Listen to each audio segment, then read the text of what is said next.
Pernah tak anda tengok carta harga, lepas tu rasa pening kepala? Nampak macam, tak ada logik langsung kan? Dia naik, dia turun, macam tak ada corak. Tapi, apa kata kalau saya cakap, sebenarnya ada satu cara untuk kita nampak keteraturan dalam semua kekacauan ni. Dalam perkongsian kali ini, kita akan bongkar satu teori yang dinamakan prinsip gelombang Elliott.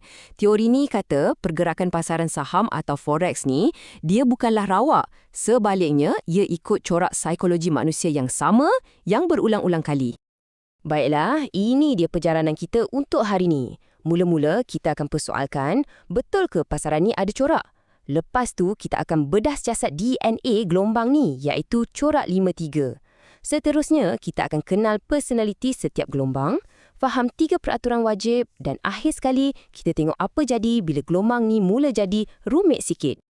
Okey, jom kita mulakan dengan bahagian pertama. Betul ke pasaran ni ikut corak? Idea utama di sebalik prinsip gelombang Elliott ni, jawapannya ialah ya. Ia adalah satu cubaan untuk mencari keteraturan dalam pergerakan harga yang nampak macam tak menentu tu. Konsep asas dia sebenarnya mudah je. Apa yang gerakkan pasaran? Sentimen pelabur, kan? Perasaan optimis, perasaan pesimis, semua itulah. Dan perasaan ni, ia tak rawak tau. Dia beralun, macam ombak, dalam corak yang sebenarnya kita boleh jangka. Jadi, prinsip gelombang Elliott ni, dia macam satu analisis teknikal yang cuba petakkan corak sentimen ni. Anggap je lah ia macam, pelan tindakan untuk psikologi pasaran.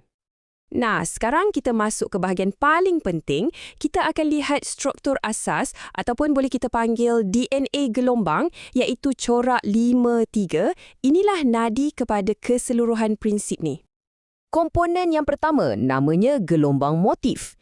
Ini adalah pergerakan yang memacu pasaran ikut arah trend utama. Katakanlah pasaran tengah menaik, gelombang motif ni lah yang tolak harga tu lagi tinggi. Dan yang penting, ia sentiasa ada 5 sub-gelombang. 5 sub-gelombang ni kita labelkan sebagai 1, 2, 3, 4 dan 5. Gelombang 1, 3 dan 5 ini adalah gelombang impuls, maksudnya dia bergerak ikut trend. Manakala gelombang 2 dan 4 pula adalah gelombang pembetulan yang bergerak lawan trend utama sekejap sebelum trend disambung balik. Okey, lepas setiap 5 gelombang motif ni selesai, pasaran akan ambil nafas kejap. Fasa ni kita panggil gelombang pembetulan atau corrective wave. Seperti namanya, pergerakan dia melawan trend utama dan ia terdiri daripada 3 sub-gelombang. 3 sub-gelombang pembetulan ni dilabel A, B dan C. Jadi gabungan 5 gelombang ke depan dan 3 gelombang ke belakang, inilah yang melengkapkan satu kitaran penuh. Dan benda paling penting untuk anda faham, corak 53 ni bersifat fraktal. Maksudnya, corak dalam corak. Ia berulang-ulang pada semua skala masa, dari carta seminit sampailah ke carta tahunan. Sekarang kita masuk ke bahagian yang sangat menarik. Setiap satu gelombang ni, dia ada personality atau watak dia sendiri.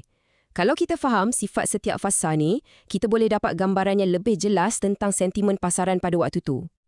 Jom kita mula dengan gelombang 1. Ia ni macam permulaan trend baru. Tolakan pertama yang selalunya tak ramai orang perasan pun. Kemudian, datang gelombang 2. Ini adalah pembetulan yang pantas dan agak tajam terhadap gelombang 1. Jadi, apa maknanya untuk kita sebagai pedagang? Penghujung gelombang 2 inilah yang sering dianggap sebagai peluang keemasan untuk cari entry point. Kenapa ia peluang yang baik? Sebab gelombang 2 ni selalunya akan patah balik atau retrace sampai ke paras Fibonacci 61.8% daripada panjang gelombang 1. Kemunculan nombor ajaib Fibonacci ni bukan kebetulan tau. Ia adalah tema yang selalu muncul dan seolah-olah mencerminkan psikologi pasaran secara matematik. Dan selepas tu, muncullah wira dalam cerita kita, gelombang 3. Inilah gelombang yang selalunya paling panjang dan paling kuat. Bila gelombang 3 bermula, trend utama tu dah disahkan. Semua orang dah yakin. Inilah fasa di mana keuntungan paling banyak biasanya dibuat. Sebagai sasaran, penganalisis sering jangkakan panjang gelombang 3 adalah sekitar 161.8% daripada panjang gelombang 1. Nampak tak? Sekali lagi, kita jumpa nisbah Fibonacci yang sangat penting ni, yang mengukuhkan lagi hubungannya dengan pergerakan pasaran. Okey, selepas pergerakan kuat gelombang 3, kita masuk ke gelombang 4. Fasa ni Memang sangat mencabar. Petikan ni dah cakap segalanya. 85% kerugian berlaku semasa berdagang dalam gelombang 4. Kenapa? Sebab ini adalah fasa orang ambil untung. Pergerakannya sangat susah nak dijangka, selalunya bergerak mendatar atau sideways. Tapi, ada satu panduan yang boleh bantu kita. Ia dipanggil peraturan penggantian. Mudah je. Kalau gelombang 2 tu pembetulan yang ringkas dan tajam, maka gelombang 4 pula berkemungkinan besar akan jadi pembetulan yang kompleks dan makan masa. Begitulah sebaliknya. Ini sangat membantu untuk kita uruskan jangkaan kita.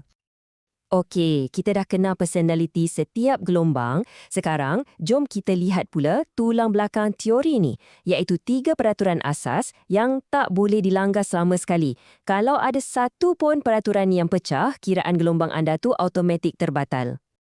Peraturan pertama, gelombang 2 tak boleh jatuh lebih rendah daripada titik permulaan gelombang 1. Logiknya, kalau ini jadi, maknanya keyakinan awal tu dah hancur. Itu bukan lagi pembetulan, itu petanda trend dah gagal. Peraturan kedua, gelombang 3 tak boleh jadi yang paling pendek. Kenapa? Sebab gelombang 3 adalah fasa pengesahan trend, masa majoriti pelabur masuk pasaran. Ia mesti satu pergerakan yang kuat. Dan peraturan ketiga, gelombang 4 tak boleh masuk ke dalam kawasan harga gelombang 1. Ini kerana puncak gelombang 1 tu adalah tahap keyakinan awal. Kalau pasaran jatuh balik ke tahap tu, ia tunjukkan kelemahan yang serius dalam trend. Jom kita beralih ke situasi di mana keadaan boleh jadi lebih kompleks. Walaupun corak 5-3 tu adalah asasnya, ada beberapa variasi biasa yang kita kena tahu. Yang pertama ialah sambungan atau extension. Ini jadi bila salah satu gelombang motif, selalunya gelombang 3, jadi terlampau panjang. Ia masih dikira satu gelombang, tapi sub-gelombang dalam dia tu jadi sangat jelas. Sampai buatkan keseluruhan pergerakan nampak macam ada 9 gelombang, bukan 5. Kemudian kita ada pemangkasan atau truncation.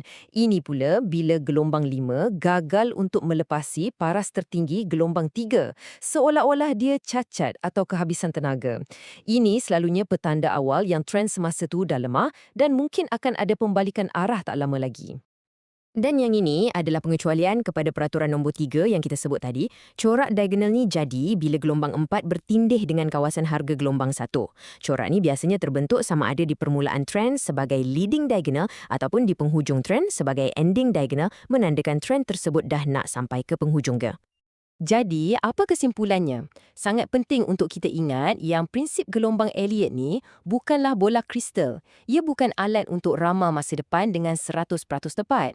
Sebaliknya, ia adalah satu rangka kerja yang sangat berguna untuk kita faham kekacauan pasaran dan untuk kita nilai kebarangkalian pergerakan harga yang seterusnya berdasarkan sentimen pelabur. Sebagai penutup, saya nak tinggalkan anda dengan satu soalan untuk difikirkan. Ingat tak sifat fraktal yang kita bincangkan tadi? Keseluruhan corak 5-3 yang kita lihat ni mungkin hanyalah satu gelombang. Contohnya, gelombang 1. Tapi pada carta dengan skala masa yang lebih besar. Jadi, lepas satu kitaran ni selesai, corak apa pula yang mungkin akan muncul dalam gambaran yang jauh lebih besar? Fikir-fikirkan.